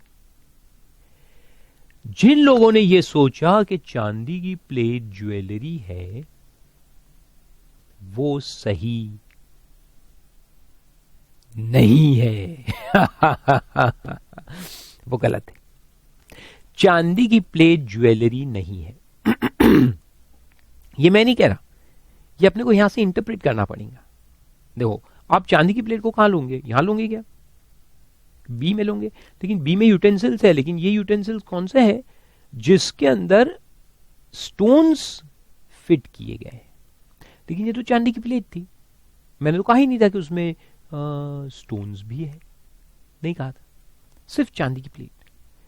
तो वो बी में तो नहीं आएंगी, बी में तो स्टोन्स आते हैं ना, जहां स्टोन्स है वो आता है, लेकिन ये तो प्लेट है, इसमें स्टोन है ही नहीं। तो क्या ए में आएगा? ए में क्या आते हैं? ऑर्नामेंट्स। तो चांदी की प्लेट ऑर्नामेंट है क्या? ऑर्नामेंट मैंने समझा, ऑर्नामेंट यानी आभूषण। क्या क्या बोलते हैं उसको? आभूषण, विभूषण, गहने। तो चांदी की प्लेट गहना है क्या? क्या उसको आप यहां लटका के घूमते क्या कान में? और भूख लगी तो यहां से ऐसे लाएंगे, उसमें खाना खाएंगे, फिर इधर लटका देंगे। नहीं ना। तो चांदी की प्लेट कोई ऑर्नामेंट भी नहीं है और उसमें कोई स्टोन्स भी नहीं लगे, तो वो ज्वेलरी की डेफिनेशन में फिट हुई क्या? नहीं। So it is not a jewellery. तो चांदी की प्लेट ज्वेलरी नहीं है। अब सवाल है कि ज्वेलरी नहीं है तो क्या वो कैपिटल एसेट है या पर्सनल इफेक्ट है? तो वहां फिर आपको लगाना, देखो ये मैंने कभी नहीं कहा कि अगर ज्वेलरी नहीं है तो it is always personal effect, no. लेकिन हमारे एग्जाम्पल में मैंने एक चीज और कही थी कि आप रोज उसमें खाना खाते हो, तो पर्सनल यूज में आ गई ना। तो पर्सनल यूज की अगर चीज है तो वो पर्सनल इफेक्ट मानी जाएगी। और अगर यही चांदी की प्लेट आप अगर उसमें खाना नहीं खाते, वो अलमीरा में रखी हुई है, शोकेस में रखी हुई है, आज तक कभी आपने उसमें खाना नहीं खाया, शोकेस में रखी हुई है घर के दिखाने के लिए लोगों को, और वहां से अगर आप निकाल के बेच दोगे, ऑफ कोर्स वो ज्वेलरी नहीं है, मगर वो पर्सनल इफेक्ट भी नहीं है, क्योंकि पर्सनल यूज नहीं है। तो फिर वो क्या बन जाएंगी? Capital asset, taxable. तो शोकेस वाली चांदी की प्लेट बेचोगे तो टैक्सेबल, और खाने वाली चांदी की प्लेट बेचोगे तो नॉट टैक्सेबल। Got it? तो देखो यहां मैं आपको एक रिलेशनशिप कैसे देखना वो समझाता हूं, ये आप भी नोट डाउन करके रखो।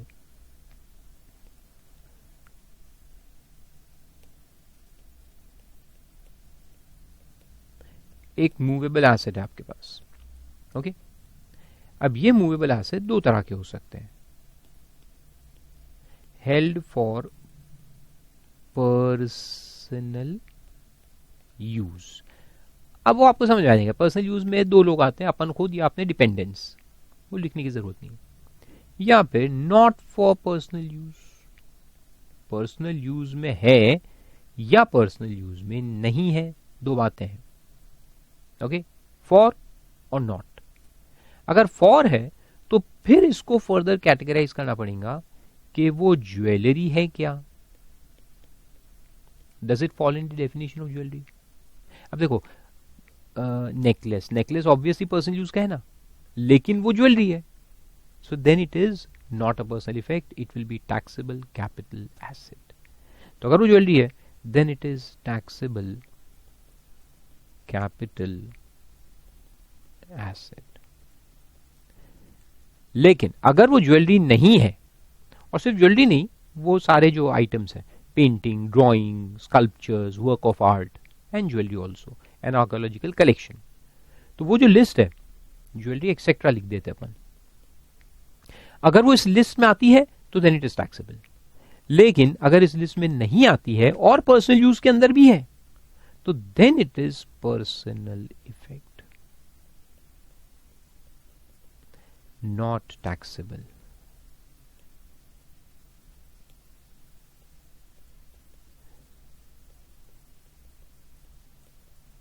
And not taxable anywhere in this act. Okay. And अगर not for personal use है तो वो कैपिटल एसेट है ही. It is a capital asset.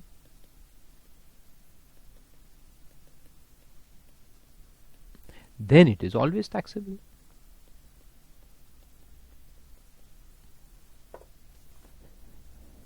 Of course हम स्टॉक इन ट्रेड की बात नहीं कर रहे हैं. अगर स्टॉक इन ट्रेड है तो वो तो कहाँ जाएगा. जैसे एक ज्वेलर है तो ज्वेलर जो ज्वेलरी बेचता है अपनी दुकान से, वो बिजनेस हेड में जाती है.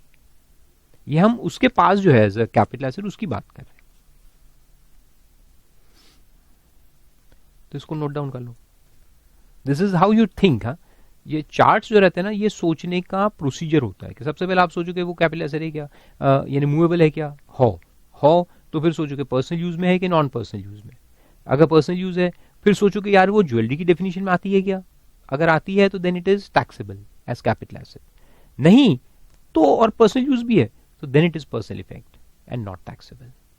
तो चांदी की प्लेट कहाँ आएंगी, यहां पे आएंगी, क्योंकि वो ज्वेलरी भी नहीं है, क्योंकि ऑर्नामेंट भी नहीं है और उसमें कोई स्टोन्स भी नहीं लगे. So then it is personal effect, not taxable. तो इसमें बहुत सारे केसेस भी है. और एक पॉइंट इसमें और समझा दूं कि अगर ये सोने की प्लेट हो तो क्या. तो कोर्ट्स ने क्या कहा है मालूम है. आई have a doubt regarding that. अगर मैं केस लड़ूं तो थोड़ा सा कुछ और हो सकता है, लेकिन एक जनरल प्रिंसिपल, क्योंकि एग्जाम में आपको लिखना है तो इंस्टीट्यूट फारूक हक के ओपिनियन से तो सेटिस्फाई नहीं होगा. तो अभी तक जो कोर्ट के डिसीजंस आए हैं उसमें ऐसा है कि चांदी के जो बर्तन होते हैं ना, उसको कोर्ट एक्सेप्ट करता है कि yes they can B for personal use. Court तो आपके घर में आके नहीं देखने वाला ना कि आप डेली उसमें खाना खा रहे हो कि नहीं खा रहे हो. So it is the perception. तो कोर्ट कहता है कि यस चांदी के बर्तन लोग यूज करते हैं, इसलिए उसको पर्सनल इफेक्ट माना जाएगा. लेकिन सोने के अगर बर्तन है, सोने की प्लेट्स वगैरह आपके पास, तो कोर्ट कहता है यार कोई भी इतना पागल नहीं है कि साला सोने के बर्तन में खाना खाएगा. तो then courts normally don't agree to the argument कि हमने उसमें खाना खाया. तो वहां अपने अगेंस्ट में जाता है. सो कोर्ट्स है वो find in various other cases कि अगर सोने के बर्तन है तो नॉर्मली वो पर्सनल यूज के नहीं होंगे, वो शोकेस वाले ही आइटम होंगे, इसलिए उसको टैक्स करो. और चांदी के बर्तन में कोर्ट्स ने एग्री किया है कि yes they can be used for personal reasons and therefore they are exempt. अब इसमें और एक सवाल पैदा होगा आपके दिमाग में कि क्या डेली खाना खाना जरूरी है उसमें.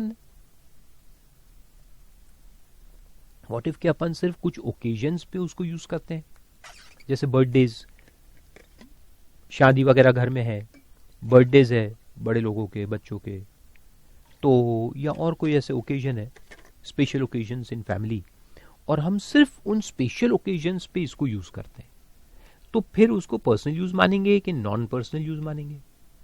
तो वहां भी कोर्ट्स ने ये कहा है कि यूज प्रोबेबिलिटी में देखना है, नॉट एक्चुअल. तो अगर आप ओकेजनली भी यूज करते हो तो आपने रखा जो है, जिस इंटेंशन से रखा है, वो तो यूज करने के लिए रखा है ना. मैं डेली खाऊं इसकी जरूरत नहीं है, मैं कभी कभी भी अगर उसको यूज करूं तो भी उसको पर्सनल यूज माना जाएगा.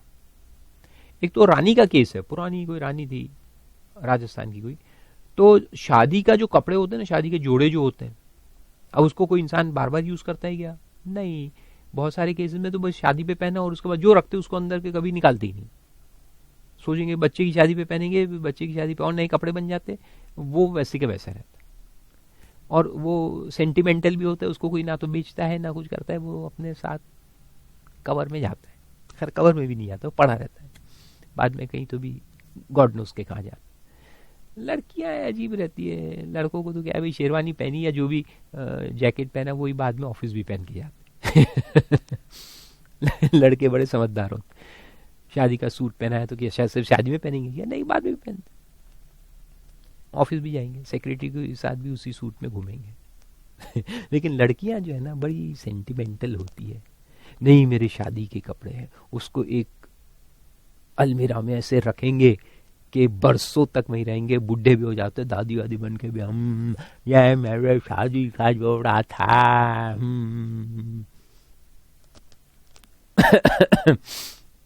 अच्छा चलो जाने दो।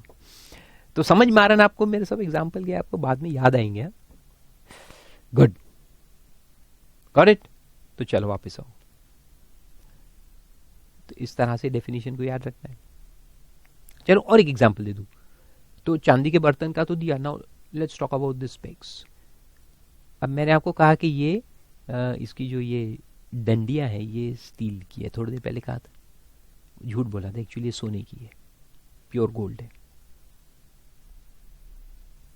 तो ये स्पेक्स जो मैं पहन के रखा हूं ये क्या है, ज्वेलरी है कि पर्सनल इफेक्ट है? फिर सोचो। तो आंसर है कि ये भी पर्सनल इफेक्ट है। अरे भैया ऑर्नामेंट है क्या ये बताओ, इज इट ऑर्नामेंट? नो। अरे ऑर्नामेंट क्या होता है, जो अपन पहनते हैं खूबसूरती के लिए, खूबसूरती बढ़ाने के लिए। चश्मा क्यों पहनता हूं मैं? खूबसूरती बढ़ाने के लिए थोड़ी पहनता हूं, खूबसूरत चीजों को अच्छे से देखने के लिए पहनता हूं अरे भाई दुनिया की खूबसूरत चीजें, पहाड़ और ट्रीज, पानी, ग्रास, फूल, पत्ते, वो चीजों की बात कर रहा हूं मैं, खूबसूरत चीजें।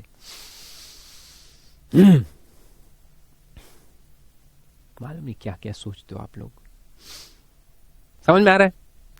तो स्पेक्स जो है वो ऑर्नामेंट है क्या? नहीं। और इसमें हीरे लगे क्या? नहीं। तो वो पर्सनल इफेक्ट है। लेकिन अगर इसमें हीरे लगा दूं दोनों तरफ तो ये क्या बन जाएगा? ज्वेलरी। चलो फिर आगे बढ़ते। तो ये समझ में आया, ज्वेलरी का चक्कर समझ में आया, वेरी गुड। तीसरा जो एक्सक्लूजन है वो है rural agricultural land in India. Rural area में, ये भी बहुत इंपॉर्टेंट है। रूरल, रूरल क्या है मैं आपको समझाता हूं।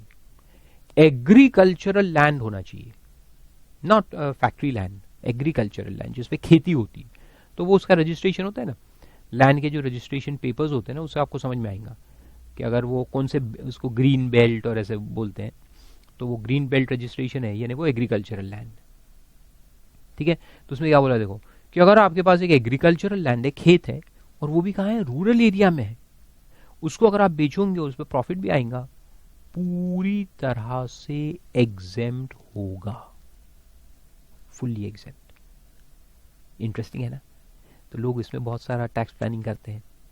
रूरल एग्रीकल्चरल लैंड सस्ते में खरीदा और बाद में उसको महंगे में बेचा। प्राइसेस तो बढ़ते रहते ना, प्राइसेस तो बढ़ते रहते हैं। तो आप जिनके पास बहुत सारा पैसा है, it make sense two by rural agricultural lands. खरीद के रख दो, पैसे को इन्वेस्ट करके रख दो, और 10 साल 15 साल बाद जब आप उसको बेचोगे तो एज एन एसेट क्लास। देखो एसेट क्लास क्या होता है कि अपन जो इन्वेस्टमेंट्स करते हैं अलग अलग तरह के करते हैं। एक तो हम शेयर्स में डालेंगे पैसा, डिबेंचर्स में डालेंगे, बॉन्ड्स में डालेंगे रिस्क फ्री, फिर अपन सिटी के अंदर फ्लैट्स वगैरह खरीदेंगे, या जमीन भी खरीद सकते हैं फ्लैट्स वगैरह, या अपन रूरल एरिया में जाके भी खेत खरीद सकते हैं। तो खेती खरीदना भी एक एसेट क्लास है ना।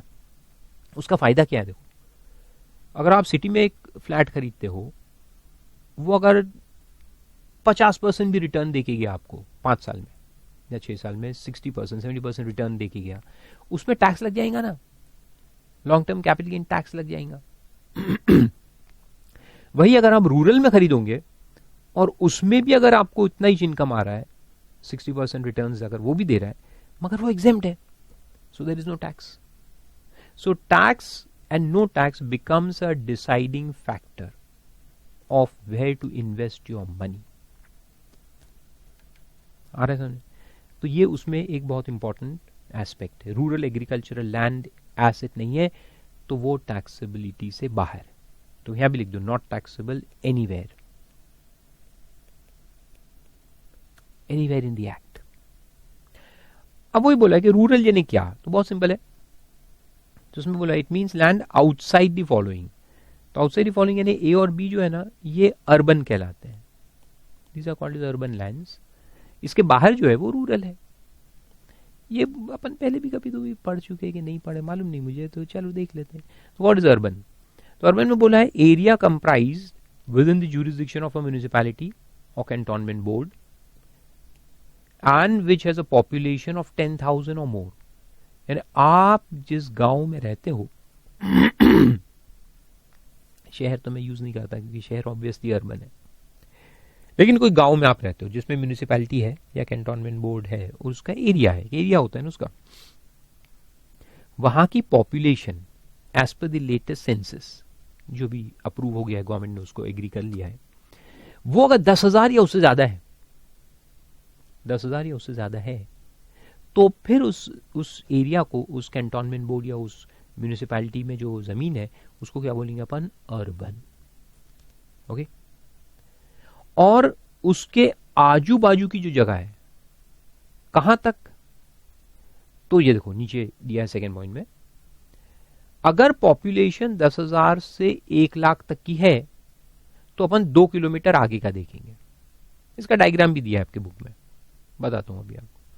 1 लाख से 10 लाख की अगर पॉपुलेशन है तो 6 किलोमीटर तक देखेंगे, और अगर 10 लाख से ऊपर पॉपुलेशन है तो 8 किलोमीटर तक देखा जाएगा. कहां से? From the boundary of the municipality. तो देखो उसके डायग्राम से आपको समझ में आ जाएगा ये जो दिया है मैंने. So this is the municipal limit. अगर इसकी पॉपुलेशन, ये जो गोला है ये म्युनिसिपल लिमिट है, इसकी पॉपुलेशन 10,000 से लेके 1 लाख तक है, तो लिमिट के बाद और हर तरफ 2 किलोमीटर तक जो एरिया है उसको भी अपन अर्बन कहेंगे. तो दिस इज अर्बन एरिया. इसके बाद फिर रूरल. अगर पॉपुलेशन 1 लाख से 10 लाख के बीच में है म्युनिसिपैलिटी की, तो उसके आगे आगे 6 किलोमीटर तक हर तरफ ये भी अर्बन माना जाएगा.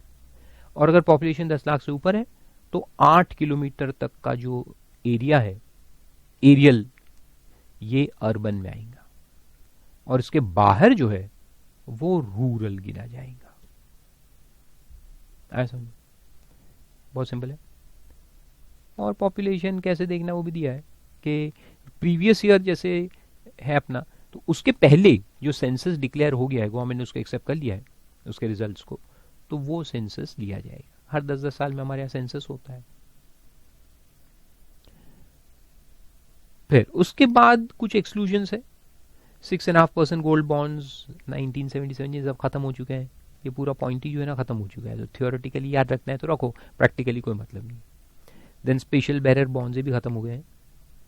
और आखिरी में जो दिया है वो एक है gold deposit bonds issued under the gold deposit scheme of 99 और deposit certificates issued under the gold monetisation scheme of 2015. ये भी करंट में चालू है. तो जिन्होंने इसमें गोल्ड, इसमें क्या होता है कि गोल्ड आपको रखना पड़ता है. If you have gold you deposit it with the government and they will give you a certificate. तो उसको पहले बॉन्ड्स बोलते थे, आजकल उसको सर्टिफिकेट्स बोलते हैं. तो ये सर्टिफिकेट भी जो है आपके पास, वो सर्टिफिकेट कैपिटल एसेट की डेफिनेशन से बाहर है. तो ये एक बहुत बड़ा एडवांटेज है. क्या एडवांटेज है देखो मैं आपको बताता हूं. अगर अपने पास गोल्ड है, मेरे पास मान लो कि गोल्ड है, ये गोल्ड मैंने परचेज किया था, इसका कॉस्ट है 10 लाख. आज उसकी फेयर मार्केट वैल्यू 90 लाख की है. ये तो बहुत साल पहले की बात, 10 लाख में खरीदा हुआ है, आज उसकी फेयर मार्केट वैल्यू 90 लाख. अगर मैं उसको बेच दूं, गोल्ड बाई सेल्फ अगर बेच दूं, तो वो तो टैक्सेबल में आएगा ना. गोल्ड बाई सेल्फ यानी बार फॉर्म में ब्रिक्स, तो ब्रिक्स कोई पर्सनल यूज में तो है नहीं, तो it is not a personal effect. Bricks है कैपिटल एसेट, या गोल्ड बिस्किट्स है capital asset because they are not meant for personal use. तो अगर ये गोल्ड ब्रेक्स या गोल्ड बार्स या फिर गोल्ड की ज्वेलरी भी है तो भी वो कैपिटल एसेट है। ये अगर मैं आज बेच दूं 90 लाख में तो ये जो प्रॉफिट है 80 लाख का टैक्सेबल है, तो मैं इसको बेचना नहीं चाहिए। मैंने क्या करना चाहिए, I should go and deposit it under the scheme, government को डिपॉजिट कर देना चाहिए। अब मैंने गोल्ड उनको दे दिया तो मेरे को क्या देंगे उसके बदले, वो मेरे को सर्टिफिकेट दे देंगे, गोल्ड सर्टिफिकेट या बॉन्ड जो भी बोलो आप। अब ये मेरे पास क्या है, गोल्ड गया और बॉन्ड आ गया। पहली बात तो ये कि ये जो गोल्ड गया और बॉन्ड आया ये एग्जेम्प्ट है, ये इस पे भी कैपिटल गेन नहीं लगेगा। और अब मेरे पास है सर्टिफिकेट, सर्टिफिकेट का वैल्यू कितना रहेगा, इंटरेस्टिंग है ना। Certificate is a type of derivative, इसका वैल्यू कहां से आता है, from the underlying asset. Underlying asset gold है, तो मेरे पास मान लो ये कितना भी what ever this is may be 1 kg gold, तो 1 kg गोल्ड मैंने डिपॉजिट किया, उसका मेरे को सर्टिफिकेट मिला, तो सर्टिफिकेट की value will be equal to 1 kg gold value. यानी 90 लाख आज के आज अगर देखा जाए तो 90 लाख तो है ही वैल्यू। और आगे चल के जैसे जैसे गोल्ड की कीमत बढ़ती जाएंगी वैसे सर्टिफिकेट की मार्केट वैल्यू भी बढ़ती जाएंगी, फिर मैंने उसको बेच देना चाहिए, इसका सेल कर दो। So when you will sell this certificate, there will be no capital gains. Completely exempt. है ना, टैक्स प्लानिंग completely exempt. तो जिन जिन लोगों के पास गोल्ड है उन्होंने क्या करना चाहिए, कभी नहीं बेचना चाहिए gold. They should deposit the gold with the government, take a certificate, sell off the certificate. You get your money. तुमको गोल्ड बेच के पैसा है कि सर्टिफिकेट बेच के पैसा है, तुमको क्या मतलब है, पैसे से मतलब है ना, पैसा तो आ गया ना, पैसा आ गया और एग्जाम भी हो गया, डू इट। बस एक पॉइंट याद रखना मेरा कि गोल्ड जब जाके डिपॉजिट करोगे ना तो गवर्नमेंट पूछेगा साला तुम्हारे पास गोल्ड है कहां से। तो ये ब्लैक गोल्ड नहीं होना चाहिए, वो ब्लैक के पैसे से लिया हुआ गोल्ड नहीं होना चाहिए, इसकी रिसीट वगैरह होनी चाहिए। तो ये व्हाइट गोल्ड होना चाहिए, यानी कि disclosed in our books of accounts. Undisclosed वाला गोल्ड नहीं होना चाहिए, नहीं तो फंस जाओगे एग्जामिशन के चक्कर में पहले तो ये सवाल पैदा हो जाएगा कि इतना गोल्ड आया कहां से भैया तुम्हारे पास, ये समझाओ। और नहीं समझाओगे तो क्या होगा, इसको अनडिस्क्लोज इनकम मान के टैक्स कर देंगे। और गोल्ड अनडिस्क्लोज इनकम मान के टैक्स हो गया ना तो उस पर 60% रेट ऑफ टैक्स होता है, याद रखना मेरी बात। तो ऐसा काम हरगिज मत करना। ओके, तो समझ में आए, वेरी गुड। फिर उसमें एक एक्सप्लेनेशन है। अब पहले यहां तक अपन एक रुकेंगे, तो ये 6 पॉइंट समझ में आए। एक्सक्लूजन्स फ्रॉम पर्सनल इफेक्ट, तो ये सब personal effects, sorry these are exclusions of capital asset. Total 6 exclusions है जिसमें एक पर्सनल इफेक्ट भी है और बाकी भी है। फिर उसमें एक एक्सप्लेनेशन है फॉर रिमूवल ऑफ डाउट्स। ये पुराना एक वोडाफोन केस हुआ था, उससे बहुत सारे पॉइंट्स फिर अमेंड हुए थे, उसमें से एक ये भी है, तो इसको समझाता हूं मैं आपको कि क्या है।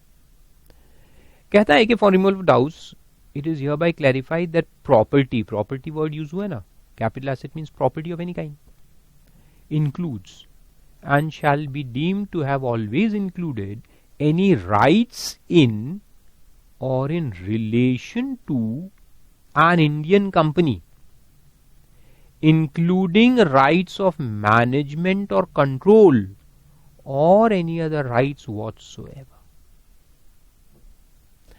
अब इसका एक फंडा है, ये आप ध्यान रखो, बहुत बड़ा फंडा है।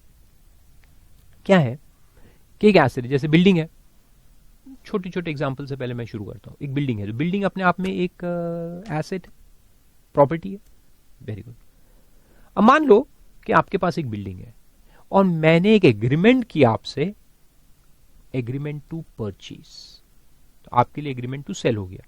तो एक एग्रीमेंट टू सेल बना जिसमें आपने वो प्रॉपर्टी मेरे को बेचने का एग्रीमेंट किया है at a price of x amount, जो भी होगा, जिसके लिए मैंने आपको एक टोकन दिया।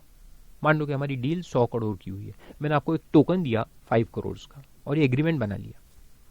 सो what I have right now, I don't have ownership over the land, मैं मालिक नहीं हूं, मेरे को राइट ऑफ परचेज है. Agreement to sale means agreement to purchase, means right to purchase. So I have a right in your land, I don't have complete ownership of land. I have only one right, right to purchase. Okay? ये normally होता है.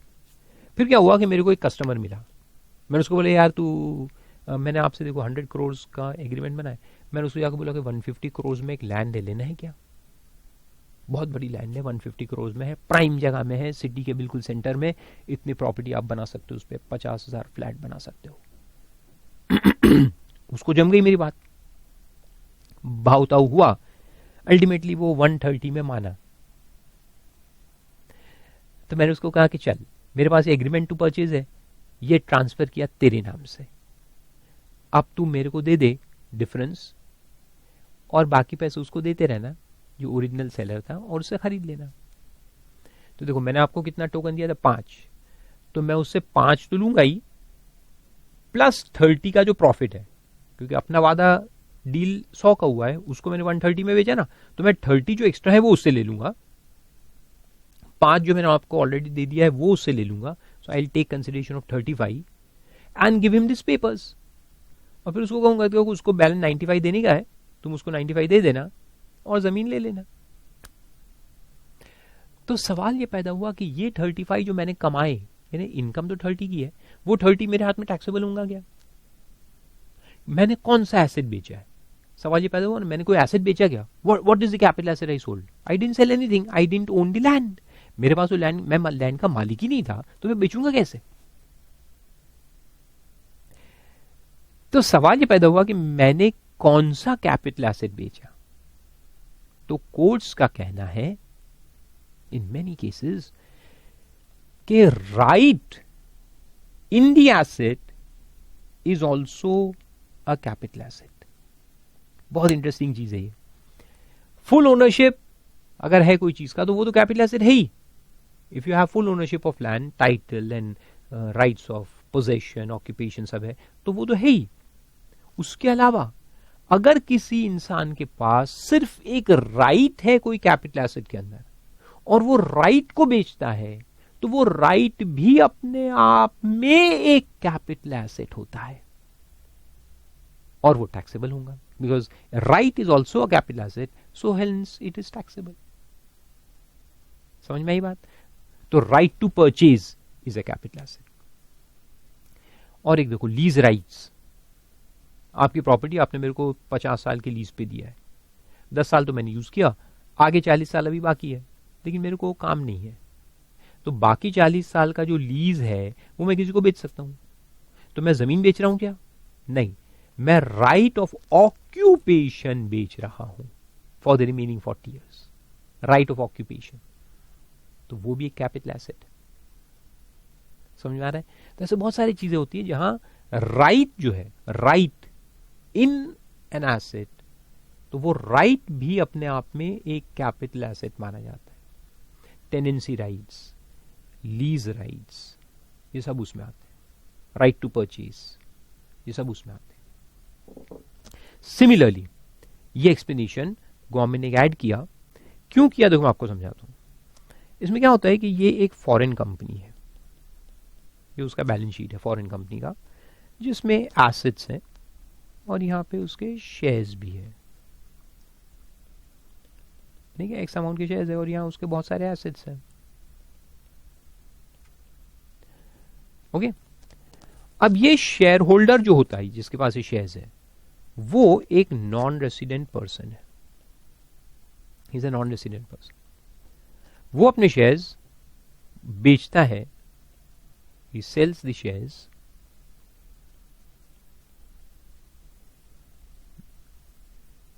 Cell on foreign stock exchange. मान लो New York stock exchange पे उसने बेच दिया. Person भी नॉन रेसिडेंट जो शेयर होल्डर है. हाँ? और मान लो कि शेयर होल्डर जो है उसके पास वो मेजर एक शेयर होल्डर है जिसके पास इस कंपनी का होल्डिंग है, यानी ही इज हैविंग 51% शेयर्स. वो 51% शेयर्स में से कुछ शेयर्स वो किसी और पर्सन को बेचता है। बेसिकली कंट्रोलिंग इंटरेस्ट जो है ना वो बेचता है, कंट्रोलिंग इंटरेस्ट सेल करता है। तो कहता है कि मैं शेयर्स आपको 90 लाख में दे रहा हूं, और क्योंकि ये शेयर्स से आपको कंट्रोलिंग इंटरेस्ट मिल जाएगा, तो मैं कंट्रोलिंग इंटरेस्ट के अलग से 5 करोड़ लूंगा। शेयर्स के 90 लाख, कंट्रोलिंग इंटरेस्ट के अलग से 5 करोड़ आप मेरे को देंगे। फिर जो शेयर्स बेचा उस पर तो टैक्स भर देंगे। बोले चलो शेयर्स मेरे 90 लाख में बिके, उस पर आप कैपिटल गेन निकालो, टैक्स करो।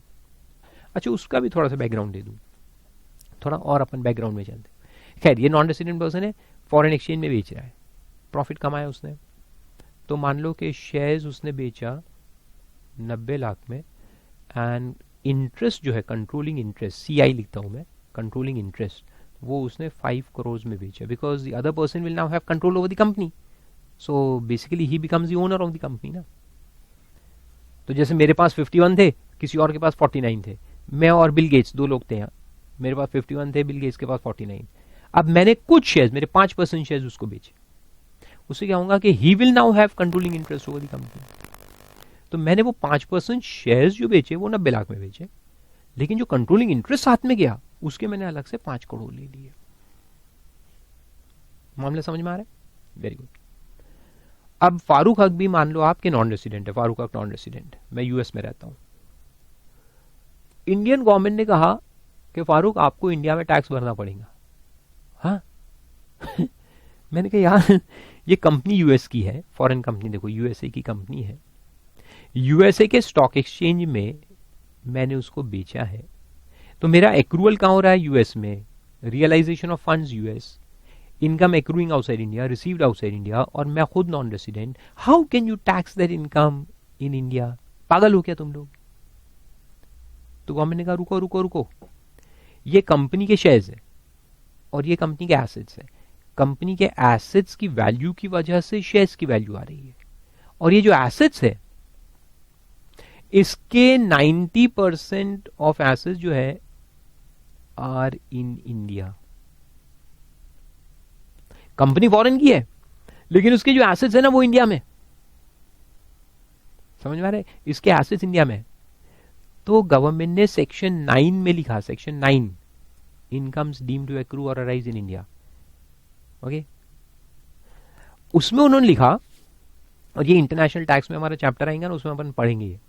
इंटर में तो खैर पढ़ के आए होंगे आप, फाइनल में भी पढ़ेंगे अपन in that 30 marks portion of your international tax. Section 9, section 9 में लिखा है कि अगर एक कंपनी है जिसके एसेट्स इंडिया में, और उस एसेट्स की वैल्यू की वजह से ये शेयर्स की वैल्यू आ रही है, तो ये शेयर्स जो आप बेचोगे और उस पर जो इनकम आएंगी, चाहे आप फॉरेन में बेचो, that will be deemed to accrue or arise in India. उस इनकम को इंडिया में deem to accrue or arise माना जाएगा। सेक्शन 9। अच्छा चलो, मैं कह रहा हूं अच्छा चलो तुमने लगा दिया उधर section 9 deem to accrue arise in India, तो मैं कहूंगा चलो ठीक है, ये जो शेयर है ना इस पे मैं टैक्स भर दूंगा इंडिया में। But what about controlling interest? उसके 5 करोड़ जो मैंने लिए तो उसका क्या? मैं कहूंगा भैया ये कोई एसेट थोड़ी है, कंट्रोलिंग इंटरेस्ट कोई एसेट होता है क्या? Is it a capital asset? No, ये तो एक इंटरेस्ट है जो शेयर के बदौलत मिलता है if you have majority shares, और अब मेरे पास नहीं है तो कंट्रोलिंग इंटरेस्ट चले गया। But controlling interest by itself cannot be called as a capital asset, hence I will not pay tax on that. तो गवर्नमेंट ने कहा अच्छा ऐसा है, कंट्रोलिंग इंटरेस्ट एसेट नहीं है, क्यों? तो मैंने कहा देखो लॉ जो तुमने लिखा है उसमें कोई क्लैरिटी नहीं है। तो गवर्नमेंट ने कहा अच्छा क्लैरिटी नहीं है क्या, चलो लिखो एक एक्सप्लेनेशन। तो ये जो केस आया था बहुत पुराना केस है, तो उसके बाद ये एक्सप्लेनेशन इंसर्ट हुआ। समझ में आ रहा है ओरिजिन ऑफ एक्सप्लेनेशन? क्योंकि ये पहले कुछ क्लैरिटी नहीं थी कि कंट्रोलिंग इंटरेस्ट बाय इटसेल्फ कोई एसेट होता है क्या, तो उन्होंने एक्सप्लेनेशन बना के लिखा। अब पढ़ो, property includes and shall be deemed to have always included. तो गवर्नमेंट ये एक्सप्लेनेशन डालता है, और जब भी गवर्नमेंट का इंटेंशन ये होता है कि ये जो पहले जो केसेस हो गए उनको भी अप्लाई हो, यानी रिट्रोस्पेक्टिवली अप्लाई होना चाहिए, तो वो ऐसे वर्डिंग्स लिखते हैं, deemed always to have included, या मैंने हमारा इंटेंशन आज का नहीं है, पहले से हमारा इंटेंशन यही है, पहले से गवर्नमेंट का इंटेंशन यही है, लॉ मेकर्स का इंटेंशन यही है, ऑलवेज टू हैव इंक्लूडेड। इसका मतलब समझ आ रहा है ना, ये रिट्रोस्पेक्टिवली लग रहा है। Any rights in relation to an Indian company, in relation to Indian company, तो ये जो एसेट है, ये एसेट क्या है, शेयर्स ऑफ इंडियन कंपनी। तो ये फॉरेन में होल्डिंग कंपनी थी जिसके पास इंडिया में सब्सिडरी थी, और ये जो एसेट्स थे वो है basically shares of the subsidiary of India, including rights of management और control, including rights of management और कंट्रोल। तो राइट ऑफ मैनेजमेंट या कंट्रोल, जिसको हम बेसिकली कंट्रोलिंग राइट्स बोलते हैं, वो भी प्रॉपर्टी की डेफिनेशन में आएगा। और एनी अदर राइट्स व्हाटसोएवर, बाद में ओपन क्लॉज एक डाल दिया, और एनी अदर राइट्स व्हाटसोएवर, यानी कल साला तुम नया कोई चीज निकालोगे, कोई नया नाम दोगे, तो उन्होंने पहले ही बोल दिया एनी अदर राइट्स व्हाटसोएवर, सब इंक्लूड कर लेंगे। So basically, which means that these controlling interests, if sold separately, that will also be taxable.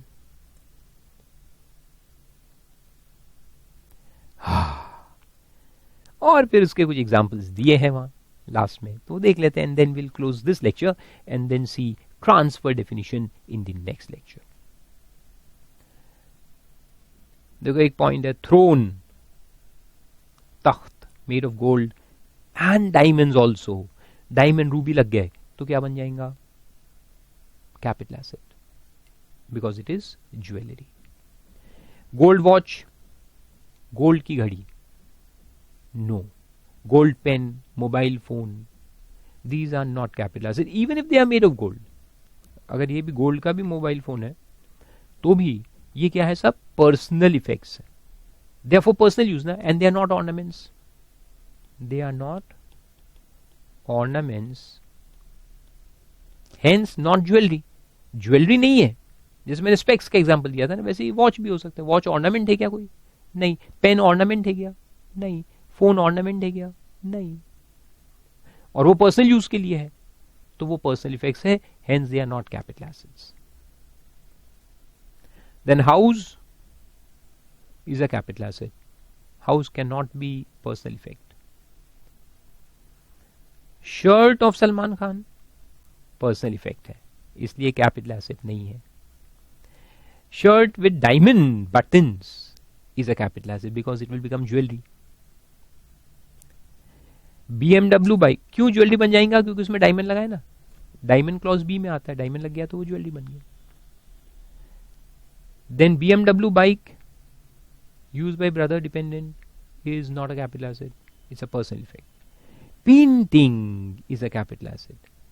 Agricultural land situated in urban area is a capital asset. Rural area, लेकिन non agricultural land है तो that is also capital asset. And agricultural land in rural area used for non agricultural purposes permanently, that is also capital asset, क्योंकि उसका use अगर non agriculture हो गया तो फिर वो कैपिटल एसेट बन जाएगा। And agricultural land in rural area used for agricultural purposes is exempt. It is not a capital asset. Then house property sold by builder is no because it is stock in trade. तो वो कहाँ जाएगा, business head में। Shares, debentures, bonds are always capital asset except that gold bonds. All simple examples. Capital index bonds, yes, एक होता है, ये बाद में आपको समझ में आएगा, बताऊंगा मैं। And goodwill, yes, intangibles are also capital assets. Now let's see the types of capital asset. तो जैसे मैंने आपको कहा था कि कैपिटल एसेट हम डिवाइड करेंगे दो टाइप्स में, short term and long term. तो वो कैसे होता है, देखो उसका एक टेबल दिया है, this is very important table for you. इसमें कितना टाइम आपको देखना है वो दिया है, 12 मंथ्स देखना है, 24 मंथ्स देखना है, या 36 मंथ्स देखना है। सबसे पहले है 12 मंथ्स कैटेगरी। तो 12 मंथ्स कौन से एसेट्स के अंदर देखा जाएगा, यानी जिसका पीरियड ऑफ होल्डिंग 12 मंथ्स या उससे कम होगा। देखो लेस देन और इक्वल टू 12 मंथ्स होगा तो उसको शॉर्ट टर्म कहेंगे, STCA यानी शॉर्ट टर्म, और 12 मंथ से ऊपर अगर होगा तो उसको लॉन्ग टर्म कहेंगे।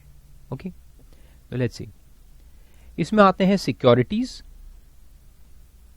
Securities other than units listed in a recognised stock exchange in India, यानी basically listed shares and debentures, units को छोड़ के, म्यूचुअल फंड के जो यूनिट्स है उसको छोड़ दो, बाकी उसके अलावा कौन से आते हैं, बॉन्ड्स, डिबेंचर्स एंड शेयर्स, है ना। तो वो अगर लिस्टेड होंगे, लिस्टेड होंगे, और लिस्टेड भी कहाँ, on a recognised stock exchange in India, India में जो रिकॉग्नाइज्ड स्टॉक एक्सचेंजेस है उस पे लिस्टेड होना चाहिए, कोई भी एक पे या 2-4 पे भी, तो उसके लिए अपन 12 महीने देखेंगे। लिस्टेड सिक्योरिटीज, ओके, दिमाग में डाल दो, लिस्टेड सिक्योरिटीज। दूसरा है यूनिट्स, म्यूचुअल फंड के या यूटीआई के जो यूनिट्स होते हैं, तो उसमें है यूनिट्स ऑफ यूटीआई और equity oriented mutual fund, equity oriented mutual fund के यूनिट्स या फिर यूटीआई के जो यूनिट्स होते हैं, तो उसको भी 12 मंथ देखेंगे। लेकिन यहां आप साथ साथ में लिखते जाओ, not of debt funds, debt fund के यूनिट्स यहां कवर नहीं होंगे, यहां सिर्फ इक्विटी म्यूचुअल फंड जो होते हैं जहां 65% या उससे ज्यादा फंड का जो वैल्यू है वो इक्विटी शेयर में इन्वेस्ट होता है। उसके बाद आते हैं zero coupon bonds, zero coupon bonds यानी जो इंफ्रास्ट्रक्चर वगैरह कंपनीज इशू करती है for long term raising of funds, जिसमें इंटरेस्ट नहीं होता, जीरो कूपन रहता है, इंटरेस्ट कुछ नहीं रहता, सीधा फाइनल मेच्योरिटी पे पैसा मिलता है, जीरो कूपन। तो ये जो 3 तरह के एसेट्स है, इनके लिए अपन कितना टाइम देखेंगे, 12 months. Then share of company not listed on recognised stock exchange, तो ये देखो शेयर्स जो लिस्टेड है वो 12 मंथ्स में आएंगे। अब जो शेयर अनलिस्टेड है, अनलिस्टेड में 2 आएंगे, पब्लिक कंपनी जो अनलिस्टेड है या फिर सारे के सारे प्राइवेट कंपनी के शेयर्स, तो प्राइवेट कंपनी के शेयर्स यहां पे आएंगे because they are not listed, okay, या फिर फॉरेन कंपनी जो इंडिया में लिस्टेड नहीं है वो भी यहां पे आएंगी, नॉट लिस्टेड, तो उसमें अपने को 24 मंथ्स देखने का है, instead of 12 months we will have to see 24 months. और उसके साथ में है इमूवेबल प्रॉपर्टी बीइंग लैंड और बिल्डिंग, लैंड बिल्डिंग के केस में या साथ में भी है तो 24 मंथ्स देखेंगे, okay. And any other asset, तो एनी अदर एसेट में फिर हजारों चीजें आएंगी, लाइक ज्वेलरी इसमें आएगा, और इसमें यूनिट्स ऑफ डेट फंड्स जो होते हैं वो भी इसमें आएंगे, date funds, debt mutual funds जो होते हैं उसकी यूनिट्स वो 36 मंथ्स में आएंगे, तो यहाँ पे 36 मंथ्स कैटेगरी है। तो जैसे मैंने आपको पहले भी बताया था कि 3 कैटेगरीज है, 12 months category, 24 months category and 36 months category. तो ज्वेलरी हो गया और बाकी बहुत सारी चीज हो गई, लाइक इंटेलेक्चुअल प्रॉपर्टी राइट्स हो गए, पेटेंट राइट्स वगैरह, तो वो सब में अपन 36 मंथ्स का टाइम देखेंगे। इक्वल टू और लेस देन 36 मंथ्स होगा तो वो हो जाएगा शॉर्ट टर्म, इक्वल टू का हमेशा याद रखना क्योंकि वहां गलती करोगे आप, less than 36 month short term है, more than 36 month long term है, तो सबको याद रहता है। इक्वल टू में आता है प्रॉब्लम, तो इसलिए याद रखो इक्वल टू हमेशा लेस के साथ में है, इक्वल टू और less than 12 months, equal to और less than 24 months, equal to और लेस देन 36 मंथ्स। अब इसको बेसिकली याद रखना है, ओके, समझाने का ज्यादा इसमें नहीं है। फिर उसके नीचे एक कोर्ट जजमेंट दिया है कि लैंड और बिल्डिंग अपन साथ में बेचते हैं ना, नॉर्मली अपने में लैंड होता है, फिर अपन उस पर घर कंस्ट्रक्ट करते हैं, फिर बेचते हैं, तो कोर्ट ने कहा है कि दोनों को अलग अलग कैलकुलेट करना चाहिए। Land is a separate asset and building is a separate asset. तो हो सकता है कि मेरे पास एक जमीन है, बहुत पुरानी है, 2000 में परचेज की हुई जमीन है, और 2014 में मैंने उस पर एक घर बनाया और फिर उसको बेच दिया, तो दोनों का जो पीरियड ऑफ होल्डिंग है वो सेपरेटली कैलकुलेट होगा। 2019 में मैंने बेचा तो दोनों का period of holding separate calculation होगा और दोनों पे कैपिटल गेन अलग निकाला जाएगा। इंडेक्सेशन जो है, जो मैंने आपको बताया था, इंडेक्सेशन ऐड करते अपन लॉन्ग टर्म में, वो भी अलग अलग दिया जाएगा। तो एक उस तरह से जजमेंट है that land is an independent and identifiable capital asset. It continues to remain as an identifiable asset even after construction of building. In this case, capital gain calculation separately for land and building after splitting up the sale consideration for land and building. तो sale consideration अगर आपने एक साथ भी charge किया है तो उसको अलग अलग कर दो and then calculate separate capital gain. Understood? Simple है. फिर पीरियड ऑफ होल्डिंग कैसे निकालना वो भी दिया है. Means the period for which the asset is held by the assessee starts from the day following the day of acquisition and ends on the date of transfer. ऐसा है, simple है.